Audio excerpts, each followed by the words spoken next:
اللہ کرے روزے داروں یہ پریکٹس ہو جائے کہ جب تو اپنا جائز مال اس لیے نہیں کھاتا کہ رب نے روکا ہے اور وہ دیکھ رہا ہے نہیں کھانا، پھر تو کسی کا ناجائز مال کیسے کھا سکتا ہے؟ رب نے تجھے روکا بھی ہے اور رب تجھے دیکھ بھی رہا ہے، پھر تو غیر کا کیسے کھا سکتا ہے جب تو اپنا جائز نہیں کھاتا کہ اللہ دیکھ رہا ہے؟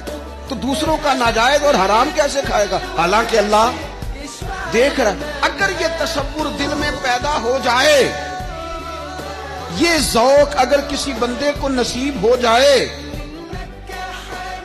پھر پتہ کیا ہوتا ہے؟ پھر بندہ عالم ہو جاتا ہے۔ خوف خدا اگر پیدا ہو گیا تو اللہ تعالیٰ تمہیں علم بھی عطا کر دے گا۔ فرمایا اگر اللہ سے ڈرو گے تو رب ایسا علم تمہیں دے گا کہ جہالت ختم ہو جائے گی۔ لیکن یہ دو چیزیں پیدا کرو، ایک تو اللہ کا خوف تمہارے دل میں آئے اور دوسرا معرفت الہی کا شوق پیدا ہو۔